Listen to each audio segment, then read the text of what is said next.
This week, of course, you have the Galaxy Unpacked event. You're announcing new devices, including 3 new foldable phones. And when it comes specifically to the Galaxy Z Fold 8, it's shorter and wider. It's an interesting form factor there. Talk us why you're going the wider route with this phone. Well, yeah, the all-new Z Fold 8 is joining the family, the way I like to think about it, because it is, to your point, our 3rd foldable device. So before we had our flip device, which is known to be more portable, where you can easily kind of fit it in a pocket, simple, lightweight. And then our traditional fold, which is more of book type, was more about productivity and multitasking. And what we found is over the past few years, there's just been an explosion in terms of mobile video consumption specifically. And so consumers are spending up to 80% of their screen time on their mobile device versus, say, large format devices. And so we wanted to make a new form factor that was really tailor-made towards consuming content and watching video. And so what we announced today was that new form factor. I have it here, which is our all-new Z Fold 8. And so you can see just, from this screen here, how it's really fits content perfectly if you go into full screen. Yeah. You get much slimmer black bars, things like that. And then, of course, these days, a lot of the content consumed on mobile is vertically oriented. So it's, the aspect ratio is perfect for social media, reels, and things like that. So it's really about that person who wants to consume a lot of content on the go, watch a lot of video on their device. The TikTok generation, if you will, or YouTube, whatever you want to call it. Exactly. And it's interesting, the timing of this announcement. You're getting a jump start on Apple. The point has been made that your biggest competitor is a phone that actually doesn't exist yet. Apple coming to the market with their first foldable phone later this year. So you have a head start here. How do you plan to make the most of it? Well, for us, this is our 8th generation. So this is a technology we've been refining and perfecting over the years. We really feel like last year was a big inflection point with our 7th generation, where for the first time we were able to get the form factor down to that of just a standard bar-type smartphone. Traditionally, in years before, consumers had felt there was maybe a trade-off. I could get the bigger screen and the foldable form factor, or I could have the more lightweight, portable bar-type form factor. But now we're able to get both into a single form factor. And I think on top of the refinements that we've made year over year over year, that's led to breakthroughs in durability and portability in terms of the actual weight of the devices. These are slimmer and lighter weight than we've ever had before. So those are things that we've really tried to drive into the technology. But in addition to that, we're providing choice. Again, this is 3 different form factors. So on one hand, you have that Ultra model, which will be our Fold 8 Ultra for maximum productivity, things like multi-window and multitasking that's natural for.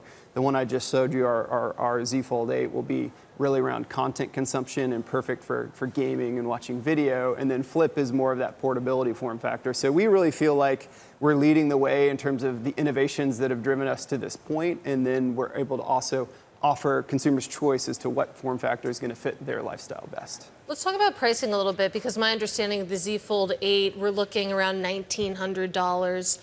Correct me if I'm wrong, the Z Fold 8 Ultra, maybe that's above $2,000 here. How did you arrive at these numbers? How are you balancing, of course, staying competitive, but also incorporating some of the shortages that we've seen pop up, especially when it comes to memory chips? Absolutely. I mean, look, the challenge with memory pricing is not unique to the mobile industry, to Samsung. It's impacting all consumer electronics. So that's something we've had to contend with for sure. But we've been focused on continuing to deliver innovation year over year. So if you see, say, our Fold 8 Ultra, it has gone up by $100 year over year, but there's a brand new camera. There's an all-new processor that's going to be incredible for AI capability and AI processing on the device. It's, again, slimmer. And then on top of that, it has the largest battery ever in a foldable at 5,000 milliamp hour. So it's like more than a full day of battery very easily. So we're continuing to pack innovation into the product as opposed to, say, just having a higher price versus last year. And then our all-new Fold 8 at that $1,899, $1,900 price point is actually a little lower than we were at last year. So Fold last year was at $1,999. So we're trying to balance the challenges with the cost increases that across industries people are having to contend with, and still packing meaningful innovation for consumers that can get excited about having that next generation product. Well, it's interesting. I mean, especially when it comes to the Z Fold 8, you mentioned you're actually a little bit lower than where you were previously. In April, though, you did raise the price of some configurations of the Z Fold 7. There's some speculation that, the prices that we're talking about today could soon conceivably go higher. And I wonder, how much you've sort of built that idea that price hikes maybe might be an inevitability here. Yeah, I mean, it's a really unpredictable time. I've been in the mobile industry now over 20 years, and I can say firsthand it's kind of the most unpredictable moment we've had, and that includes COVID when there was a lot of supply chain challenges. And so we're looking at that and forecasting out as best as we can to try to understand, how are we able to maintain a price point and not have a lot of kind of disruption that confuses consumers and things like that. So we even look at things of how we dial back promotional activity and trade-off balances. But what we've done here today, again, is try to do it in a way where we're packing as much innovation in. It's still an accessible price point for these products without big increases year over year.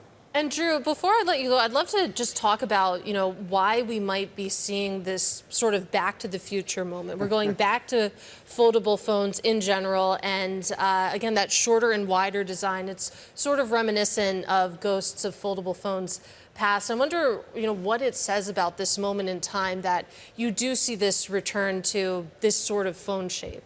To me, it's super exciting just because we've come to know the bar-type smartphone as just the traditional form factor for the last 15 years. It's gotten a little boring, and so now foldable technology is able to deliver a diversity of form factors, and that's great because we all have different needs as end consumers. I might like Fold Ultra because of the productivity. I can guarantee you my kids will like Fold because of the video watching experience.